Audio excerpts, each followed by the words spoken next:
Welcome to Invest Out West podcast. I'm Nat Micken. And I'm Kahlia Micken. We are a husband and wife team who live and invest in Western Queensland. Join us on our journey of creating passive income through mindset, business, crypto, and property investing.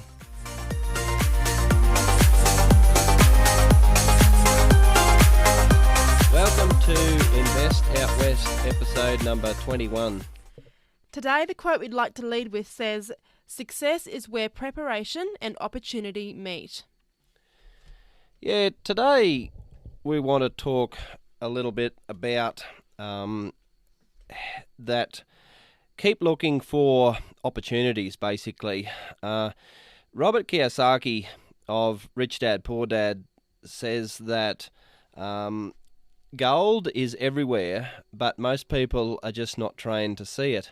And I reckon that's probably fairly right. A lot of people sort of struggle to see opportunity, and it's just sort of, it's really a fault of nobody's that we can't see opportunity.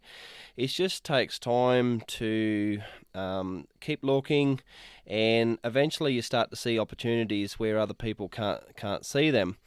Now, I just wanted to talk about a house deal that we actually missed out on. This town that this house is in, we don't actually own any properties in this particular town, but we own properties in neighbouring towns on either side of this particular town. I don't think I'll say the name of this particular town just because there's not a lot of, it's a fairly small town. There's not a lot of buying and selling going on at any one time. So if I sort of said the name of the town, then people that would be listening to this that sort of knew that house or whatever, the new owners mightn't like us talking about it here. So it's, like I say, it's a very small town, and we own properties all around this particular town. And I happened to see this house for sale just on a local website, like a local real estate agent's website. And what I wanted to really point out is that this house was on the open market. It was just simply on the website of this, of a local real estate agents. It wasn't any special off-market deal or anything like that. It was a case of anybody in the world that had an internet connection would have been able to see this particular deal.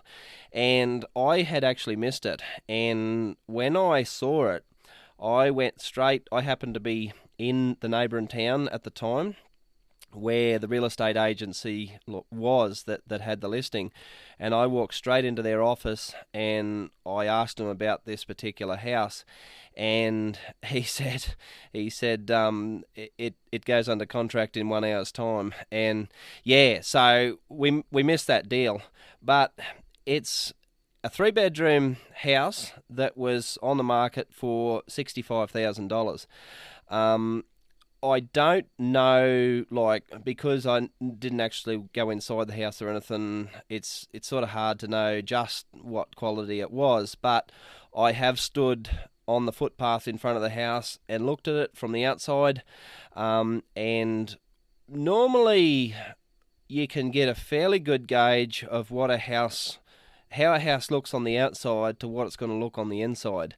That might sort of seem to people who don't look at many houses for sale, and that might be sort of something that some people might wonder how that actually works. But we've actually looked at many houses. We've only bought 4, but we've looked at countless, and that's something that I believe you just sort of pick up along the track as you go, looking at all different houses, and you can start to gauge from what they look from the outside, and that'll sort of tell you roughly what it looks like on the inside.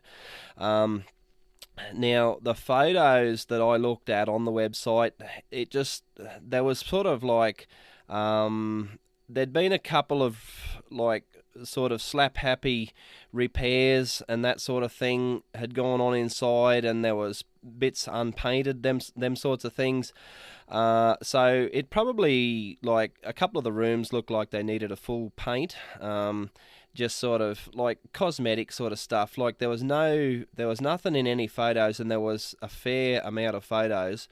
There was nothing in any photo that sort of showed me that there was any major problems, and that was the feeling I got looking at the outside of the house as well. But like I say, it was on the market for $65,000. Now, one of the neighbouring towns is that it's just has a really shortage of rentals. I actually saw on Facebook only a few weeks ago, actually, about a person on there was asking for a rental and sort of had these, stipulations of what they were looking for, just because there was nothing to rent in the town. And then it sort of every few days, a new post had come out, and the stipulations were sort of fairly shrinking, and it got down to the stage where they're just like, we'll rent anything, and yeah, they couldn't get anybody to reply because there was nothing to rent. But in saying that, I just went on just before, and I could find two rentals that have come up in that town, that must have come up just sort of in the last few days, I would imagine, and they're going for around about $350 a week.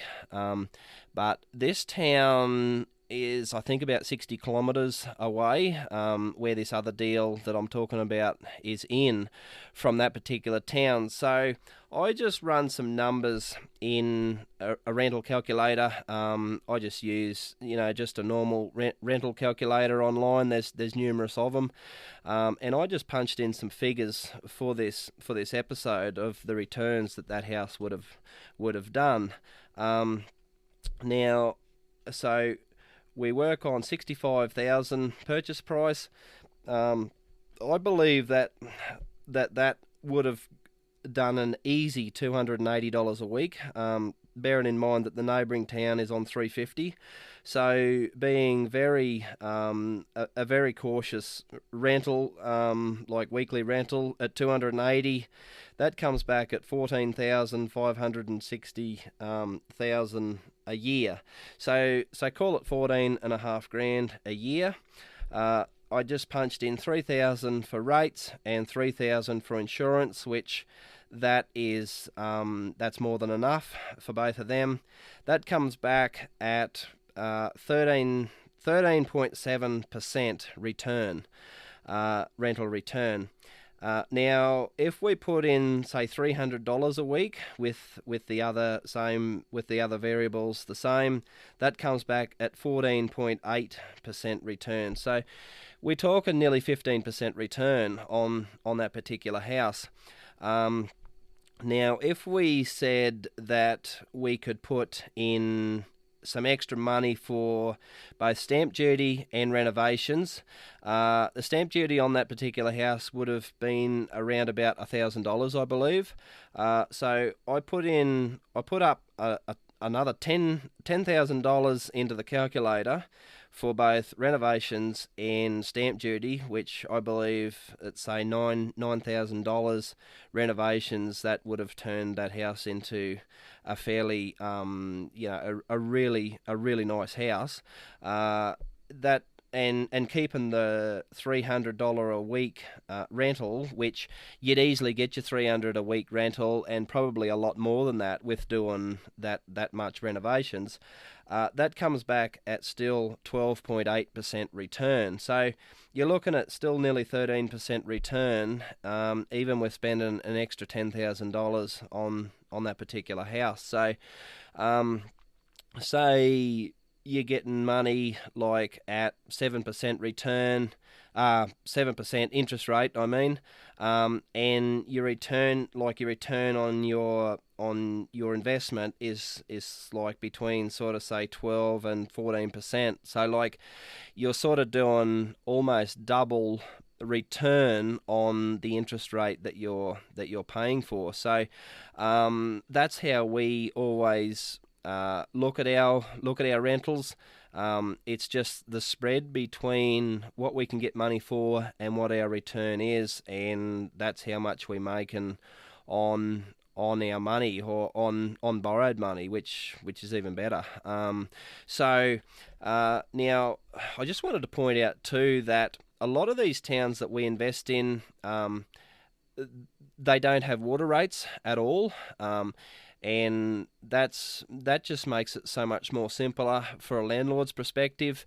It's not, it's not a case of who pays the water rates. It's just simply there is no water rates. So that is something that I wanted to point out in that, that is one of the things that we look at is does a town have water rates, and if not, then that makes it even more desirable as an investment location for us. So that's sort of just what I really wanted to run through them numbers on that particular deal. Like I say, that was about a month ago that we sort of missed out on that deal, but we would have jumped at that had I seen that a bit earlier. But that's sort of what I'm trying to point out, is that anybody could have seen this deal anywhere across the world if they had an internet connection. So there's definitely deals out there. It's just that you just got to keep looking and know that they're out there. That's the main thing. And be ready to jump on them as soon as they turn up, because the good deals don't wait around, and it's just a case of being ready to act when they do. So, Kahlia, did you have something that you wanted to add to all that? So probably not a lot really, but I guess all I would say on the topic of opportunities is that they are simply everywhere. There is never a shortage of opportunities that are out there. For those who may follow me on social media, I think it's one of my most favourite talked about topics is knowing what opportunities are out there, and even knowing the fact that there is no limit to opportunities. And I guess the other thing that I wanted to quickly touch on too is that even though we may I guess class this situation, this story that Nastia shared, as a missed opportunity, that doesn't mean that we just wipe it and say well there's no more opportunities out there, because there is so many more that will follow after it. You just say, well, where's the next one, where can I find the next one? And as Nat said, it's just all about being diligent, about looking and never giving up, like never taking no, or never taking never taking the what do you call it, like the lost opportunity, I guess, as the answer, because the answer really is that there is another opportunity out there. There is another house out there of the same value and of the same asset class, and of the same worth. It's just a case of finding it, and it's a case of being diligent at finding it, and using our full potential to seek out every opportunity that's laid out before us. Yeah, I think that's probably all I really had to add. Yeah, no, definitely. It's like you say, it's just a case of saying, okay, we missed that one, but what's next?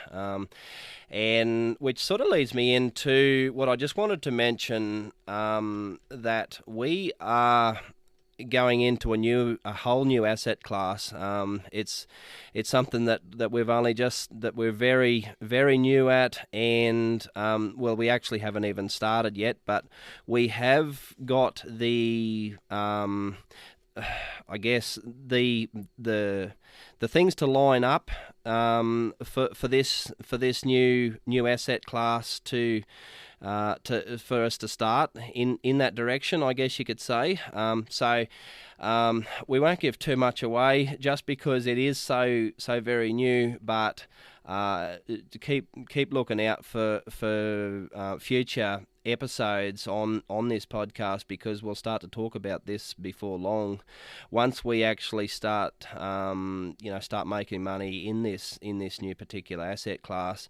It's something that I had never even considered before, and it just actually, I heard it on a podcast, and it just sort of blew me away that people make money out of that. And once I've started to delve deeper into it, it's I just realised that it is actually a fairly common business model that people use, and I had no idea. So keep listening, because we will start to talk about that in sort of the near future on this podcast as we start to roll this out. So Carly, did you want to have anything to add?